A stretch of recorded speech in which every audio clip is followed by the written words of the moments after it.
প্রচুর ভিডিও তুলেছি, প্রচুর ফটো তুলেছি, স্নোফল এভরিথিং, কোনো কিছু বাদ নেই।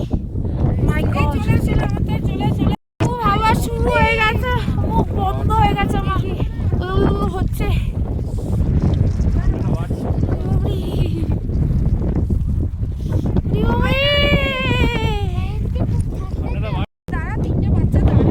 এই সেই প্যাংগং লেক, যার 1/3 আমাদের এখানে, বাকিটা পুরো চায়নাতে।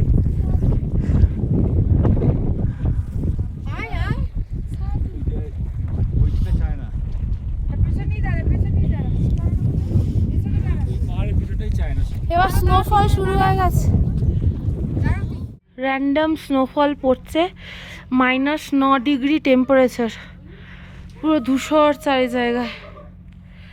এই দেখো, আমার খুবই শোচনীয়, মানে পুরো 4টে লেয়ার, 2টো প্যান্ট, আর এখন আমি যাচ্ছি কফি খেতে। ও হো, কফি খেতে যাচ্ছি, খুব ঠান্ডা, নিচে পুরো বরফ। ওয়েট দেখাচ্ছি তোমাদের, এই দেখো পুরো বরফ, ওখানে হচ্ছে চায়ের জায়গা, আর ট্রেমেন্ডাস হাওয়া হচ্ছে।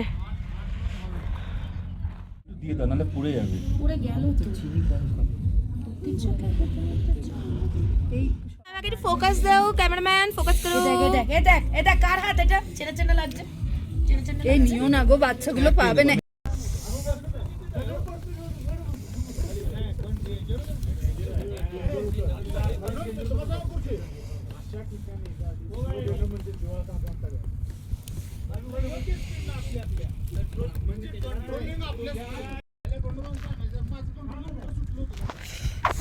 কি হারে বরফ পড়ছে, অসাধারণ লাগছে, অসাধারণ বরফ পড়ছে। আমি 4টে লেয়ার চড়িয়েছি, আর প্যাংগং থিম আমার সোয়েটার। রাত্রিরে আমাদের মেনু হচ্ছে একঘেয়ে ওসব, অত তরকারি ফরকারি খেতে খেতে বোর হয়ে গেছি। আজ আলু সেদ্ধ, ভাত, অমৃত।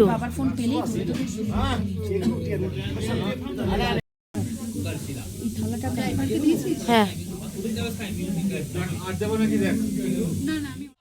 এখন রাত্রির 11টা বাজে, কিন্তু আমরা সবাই শুয়ে পড়েছি, কারণ 11টার সময় এক্ষুনি লাইটটা চলে যাবে, লাইট থাকবে না।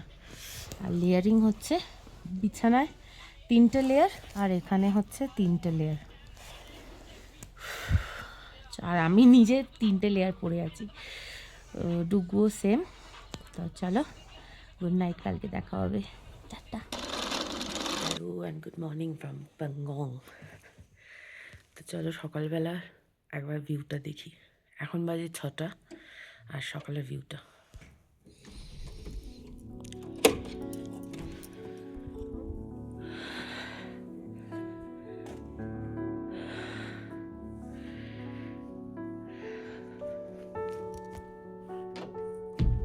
একদম স্নিগ্ধ, কোনো হাওয়া নেই। রাত্রিবেলা যা ঝড় উঠেছিল, ও ভাই এ দেখো বরফ,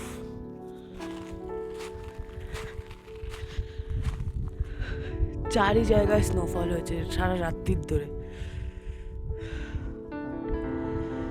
কালকে টেম্পারেচার ছিল -9, এখন সকালের টেম্পারেচার দেখতে হবে, একটু বাড়াতে হতেই হবে, আস্তে আস্তে রোদটা উঠছে।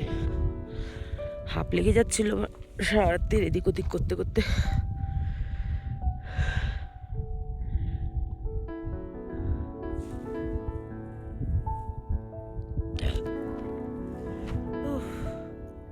Dream came true. রাত্রিরে গরম লেগে গেছে, কারণ হিট ফিট অনেক নিয়ে শুয়েছিলাম, তো তারপরে এখন ওঠার সময় আরেকটা সোয়েটারটা পরে নিলাম, ভালো লাগছে খালি চোখে উপভোগ করতে। চলো কতগুলো ভালো ভালো একটু শর্টস নিয়ে নিই, তারপরে তোমাদের সাথে আবার কথা হবে। সূর্যটা উঠছে ওদিক থেকে, অসাধারণ লাগছে। রয়্যাল ফ্রস্টের কটেজ একদম সামনে, এই যে, আর এই সেকেন্ডেরটা হচ্ছে আমার। চলো ভাই। भैया एक बॉटल दे रहे, थोड़ा पानी गर्म कर दीजिए ना।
আমরা এখন এসেছি ব্রেকফাস্ট করতে, একটু কফি খাবো আর খাবো আলু পরাঠা।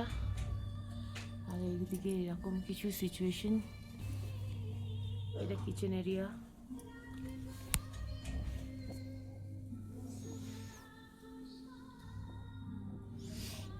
দুটো হিরো আসছে। मैं चाय नहीं पीऊंगी। ठीक है, कॉफी थैंक यू। সানগ্লাস এনেছিস বাবু? সানগ্লাস আনতে বললাম। সাইড করে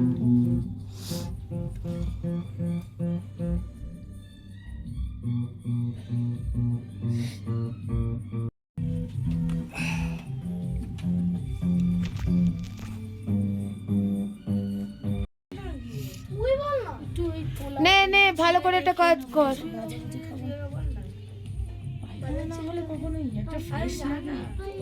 একজন তুই বাজা, আমি ভিডিও করছি। জায়গা ভালো না, ঠিক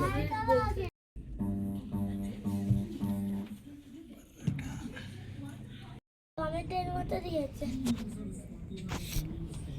आलू पराठा, अचार एंड सॉस।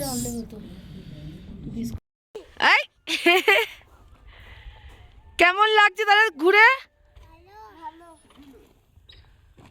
अकेले हैं तो क्या हम हैं,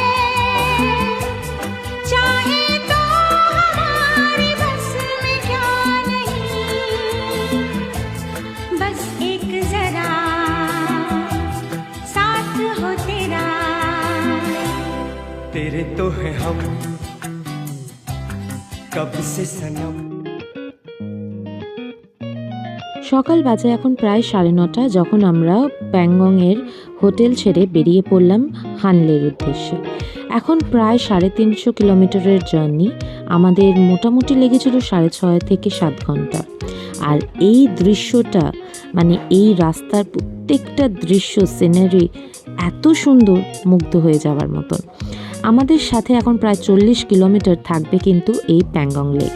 প্যাংগং লেকের ব্যাপারে আগেই বলে দিই, এটা কিন্তু একটা নোনা জলের লেক, যেখানে কোনো রকম কোনো মাছ বা কোনো প্রাণী এর মধ্যে নেই, যার জন্য এটাকে একটা হোলি লেক হিসেবে কনসিডার করা হয়। যার 1/3 পোর্শন আমাদের ইন্ডিয়াতে আছে, আর বাকি পোর্শনটা পুরোপুরি চায়না। ওই পাহাড়গুলোর পেছনেই কিন্তু চায়না আছে। আর আমরা এই রাস্তাটা পুরো এত সুন্দর, আর প্যাংগং লেকের যে বৈশিষ্ট্যটা, তার কালার্স, এক একটা টাইমে এক এক রকম কালার্স দেখা যায়। আমরাও কিছুটা উপভোগ করেছি, আর আপনাদের বাড়িতে বসে উপভোগ করাবো আমি। শুধু সঙ্গে থাকতে হবে আর দেখতে থাকতে হবে মামা ও বেবি।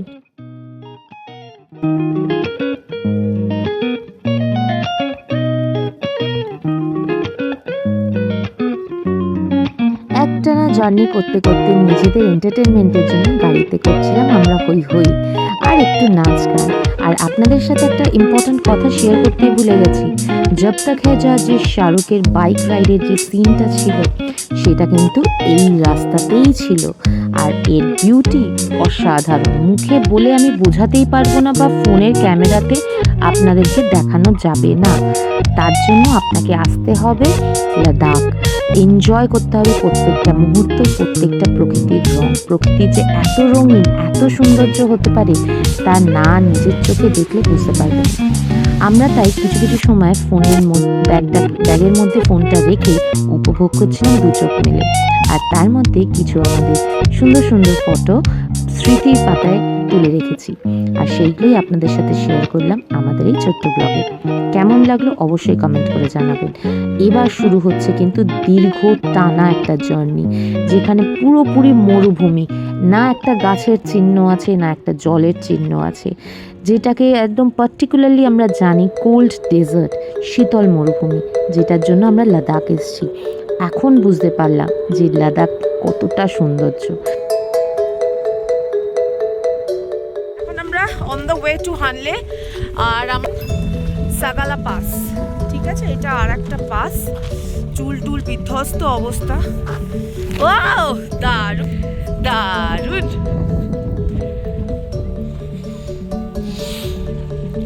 হ্যাঁ সব তুলেছি, দাঁড়াও।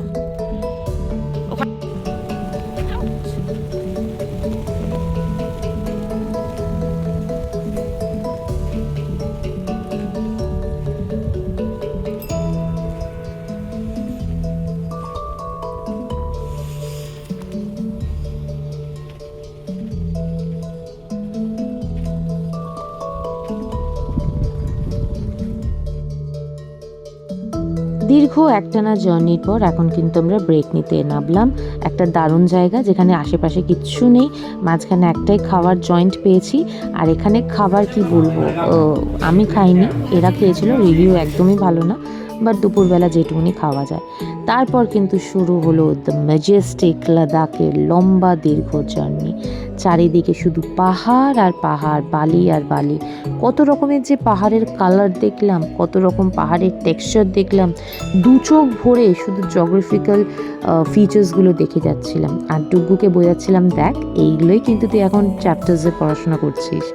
সত্যি এত সুন্দর, আর আমার জিওগ্রাফিতে আগাগোড়ায় খুব ইন্টারেস্ট। আর সেখানে যখন এত সুন্দর একটা জায়গা, যেখানে এত ডাইভার্সিটি, ভাস্ট ডাইভার্সিটি, সেখানে কিন্তু মন ভরে যাবে।